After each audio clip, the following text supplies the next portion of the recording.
Caríssimos irmãos e irmãs, estamos celebrando hoje o 31º domingo do tempo comum e, mais uma vez, nos é trazida a figura de um publicano, mas a tônica do Evangelho de hoje nos convida a refletir sobre a misericórdia divina. De fato, São Lucas é o cantor das misericórdias de Deus, não é? Para começar bem esta nossa reflexão, eu gostaria de trazer aqui o pensamento de Santo Tomás de Aquino, que também é citado pelo Papa Francisco, na bula Misericordiae Vultus, o rosto da misericórdia, que diz o seguinte: é próprio de Deus usar de misericórdia e nisso se manifesta de modo especial a sua onipotência. Pensamento semelhante a este da bula, que faz parte exatamente da Suma Teológica de Santo Tomás de Aquino, nós encontramos também na oração coleta da missa do 26º domingo do tempo comum, onde lá no início da oração se diz o seguinte: ó Deus, que mostrais vosso poder sobretudo no perdão e na misericórdia. Olhando o cenário do mundo em que nós nos encontramos neste século XXI, com tantos conflitos de todas as ordens na humanidade inteira, nós podemos nos perguntar então por que é que Deus ele demora a agir ou não age diante dessas situações para resolver logo todos os problemas, sentenciando os maus com uma condenação severa e salvando os justos. À luz da palavra de Deus de hoje, nós somos convidados a meditar na missa, em todas as leituras, três aspectos que são, no nosso entendimento, muito importantes e que não devem ser desconsiderados. Então, a partir da primeira leitura do livro da Sabedoria, nós encontramos esses três aspectos e depois vamos juntar exatamente com o Evangelho. Então, o primeiro aspecto tem a ver exatamente com a grandeza e a onipotência de Deus, não é? Quem é grande e poderoso não se sente incomodado e posto em causa pelos atos daqueles que são pequenos e finitos. Então, Deus, na sua onipotência, ele vê as coisas com suficiente distância e largueza e percebe exatamente as razões pelas quais nós agimos, nós seres humanos, e com isso mesmo ele não perde de vista aquilo, a meta para a qual ele nos criou, que é a salvação. E daí resulta exatamente a sua paciência, a sua tolerância e, consequentemente, também a sua misericórdia, que quer salvar a todos. Ainda em relação à primeira leitura, agora no segundo aspecto dessa lógica da paciência de Deus, da sua tolerância, da sua misericórdia, nós temos a caracterização de uma outra atitude de Deus em relação ao homem, que é a lógica do perdão. Então, Deus age com paciência, com misericórdia, para que, ao mesmo tempo, nos ofereça a possibilidade de perdão. Então, ele não quer, logicamente, a morte do pecador, mas que o pecador se converta e viva, como também reflete o profeta Ezequiel. E por isso não se irrita logo diante do pecado do homem, convidando assim ao homem ao arrependimento. E um terceiro aspecto tem a ver exatamente com o amor de Deus, que se derrama sobre todas as criaturas. Em uma outra passagem do Evangelho, no contexto do Sermão da Montanha, nosso Senhor Jesus Cristo vai lembrar essa característica do Pai, que ele faz o sol nascer sobre maus e bons. Ele não faz distinção entre as pessoas. Então, a criação inteira, ela foi obra do amor de um Pai que nos criou por amor e também para amar.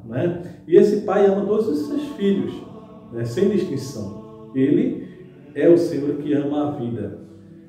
E é exatamente porque cada um de nós levamos em nosso íntimo, em nosso ser, esse sopro de vida que Deus infundiu na nossa criação, que Ele se preocupa conosco, que Ele nos corrige, que Ele nos admoesta, que Ele perdoa as nossas faltas, O salmista vai dizer que Deus não nos castiga como nós merecemos. Então, ele vai agindo conosco com paciência e faz com que nós, por um movimento seu que vai sugerindo com o seu Espírito Santo em nossa alma boas atitudes, ou seja, a prática da virtude, vamos nos afastando do mal e nos estabeleçamos na comunhão com Ele. Então, no início do nosso caminho pessoal ou comunitário, rumo à salvação, Deus está sempre no princípio, Então, é Ele que nos move a ir ao seu encontro,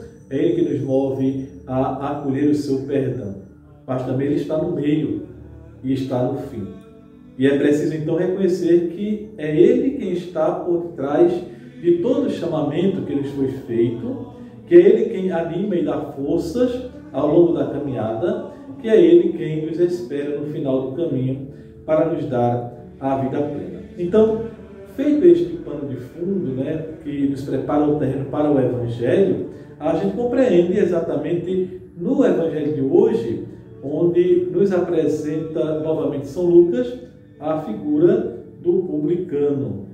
Semana passada nós meditávamos sobre aquela situação em que um publicano e um fariseu se aproximavam do templo para rezar, e aí aquelas duas atitudes antagônicas, contraditórias, exatamente em relação ao modo de se rezar, e o Nosso Senhor nos apontava o modo correto de se rezar para ser justificado, para alcançar a salvação. O publicano, como nós sabemos, ele era um cobrador de impostos. Zaqueu, no caso de hoje, ele era um chefe de cobrador de impostos, e, portanto, um homem que a religião da época, a religião oficial, a religião judaica, considerava um pecador público, um explorador das pessoas, um colaborador dos romanos e, portanto, um excluído da salvação. E aqui a gente volta a um dos temas preferidos de Lucas. Jesus é o Deus que veio ao encontro dos homens e se fez homem para trazer, em gestos concretos, a libertação a todos os homens, a todos os seres humanos, em especial daqueles que são postos à margem da salvação, muitas vezes pela religião oficial, como aconteceu a Zaqueu. A conversão do pecador é a finalidade da missão de Jesus, como se manifesta na moderação, na paciência de Deus, como nós meditamos também naqueles três aspectos há pouco tempo, a partir da primeira leitura do livro da sabedoria. Então, Deus, ele adia o castigo para poder perdoar, assim como na conversão de uma pessoa se manifesta a própria glória de Deus. Então, em Zaqueu, Deus é glorificado, o nome de Jesus é santificado, porque na conversão de Zaqueu está exatamente de forma concreta o poder divino, que renova o homem em profundidade. E não se trata, evidentemente, de um acontecimento do passado, uma vez que a igreja traz esses textos para a nossa meditação hoje, assim como Jesus disse a Zaqueu, hoje a salvação entrou nesta casa.